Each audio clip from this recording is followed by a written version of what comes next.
Salut la compagnie, aujourd'hui les supporters français peuvent être heureux parce que la France a gagné face à l'Autriche dans un match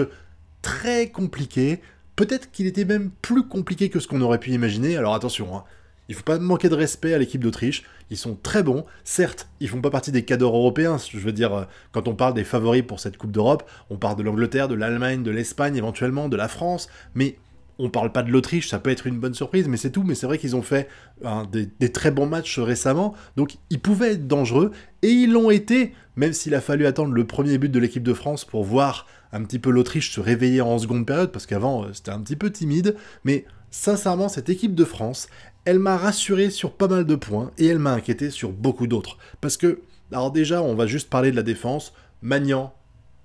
t'es le patron de la défense, ça y est, c'est bon maintenant. Au cas où on aurait pu penser qu'il aurait du mal à remplacer Lloris, même si ça fait quand même 2 ans qu'il est là, enfin 1 an et demi, Maignan, voilà, il a posé ses valises, il est bien, il est solide, il est rassurant, ça fait plaisir. La défense pareil, parce que Upamecano, Saliba, ça marche super bien. Je trouve que Koundé a été excellent aussi, même s'il a fait 2-3 erreurs. Souvent, il s'est rattrapé, et ça c'est un peu le risque, vous savez, quand les défenseurs font une erreur qui peut conduire à un but, ils ont souvent tendance derrière à vendanger un petit peu, à faire des conneries, notamment là, à la fin pendant la seconde période, ça lui arrivait à un moment donné de faire un gros fail, et derrière, il a fait les choses proprement pour récupérer le ballon, bien joué à lui. Hernandez aussi très solide, les combinaisons avec Mbappé étaient super intéressantes, même si après, bon j'en parlerai, mais Mbappé il a dû s'expatrier à droite pour être un petit peu utile dans le match, mais le milieu de terrain français, waouh, le milieu de terrain français, franchement, alors je porte pas forcément Rabiot dans mon cœur, mais je trouve que quand même il a pris en maturité,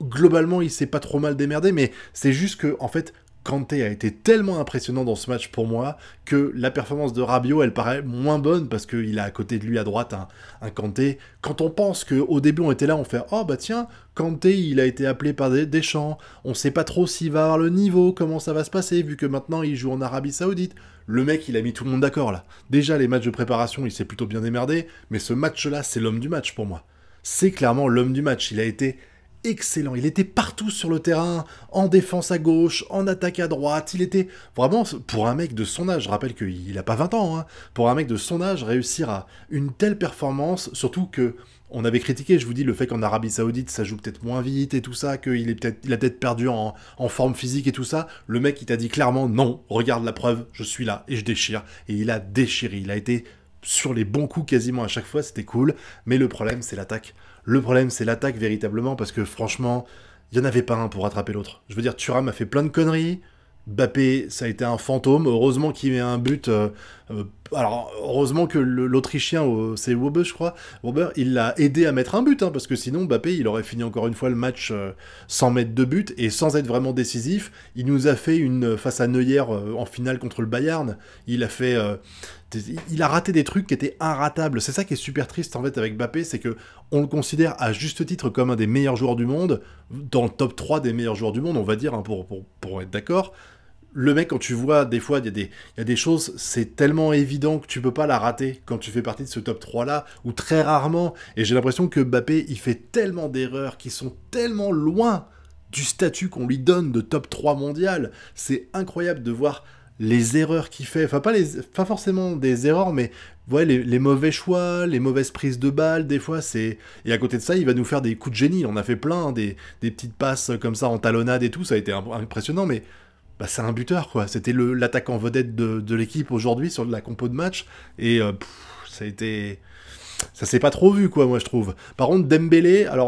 on peut lui mettre un encouragement pour tous les efforts qu'il a fait. Il était partout sur le terrain. Enfin, il a été très actif sur le terrain. Par contre, c'est sûr qu'au niveau des stats et au niveau des perfs,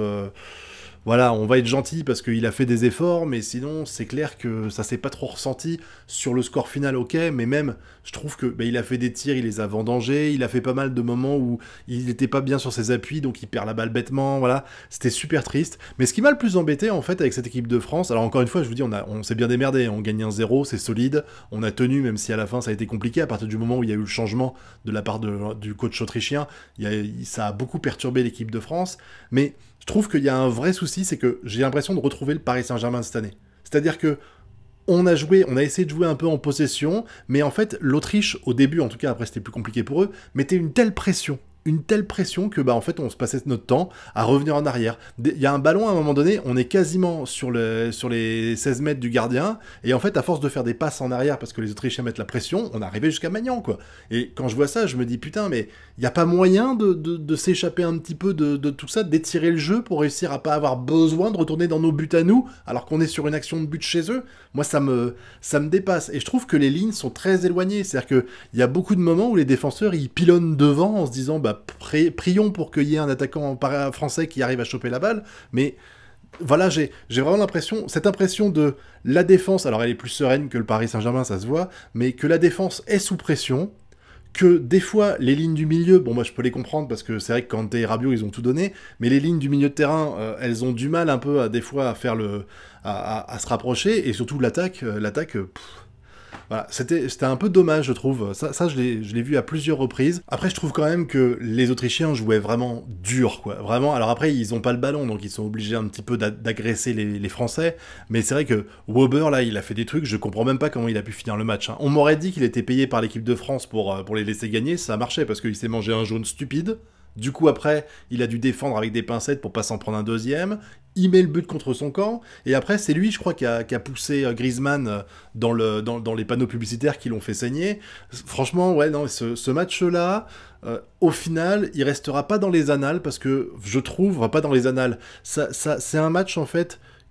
ça peut pas être un match référence déjà parce que l'équipe de France a été assez moyenne, et elle a été plutôt décevante honnêtement, je peux pas vous le cacher. Je suis content du résultat final, on a gagné 1-0 et faut respecter l'adversaire, je m'attendais pas à gagner 8-0 contre l'Autriche, mais je m'attendais quand même à plus de sérénité de la part de l'équipe de France, notamment à la fin en fait, parce que dès qu'on a marqué un but en fait, je me suis dit là c'est le moment où les Autrichiens vont être dangereux, faut faire gaffe à pas prendre de but avant la fin de la première mi-temps pardon, et en fait j'ai pas trouvé les Autrichiens très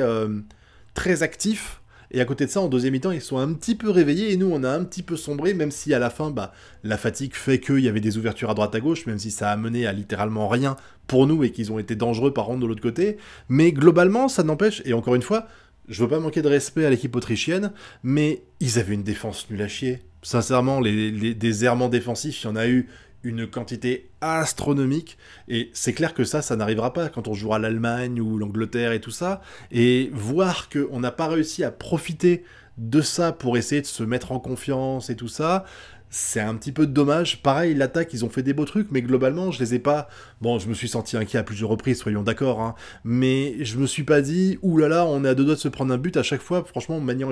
nous a pas mal rassuré, et notre défense était bonne, mais en fait j'ai pas trouvé que l'équipe d'Autriche individuellement était capable de faire la différence face à l'équipe de France, et pourtant bah l'équipe de France était clairement pas à son niveau max, en tout cas j'espère, parce que si c'est ça son niveau max, putain on est dans la merde quoi. Mais voilà, match qui a permis d'avoir quelques petits points positifs, notamment l'état de la défense qui est excellent je trouve, et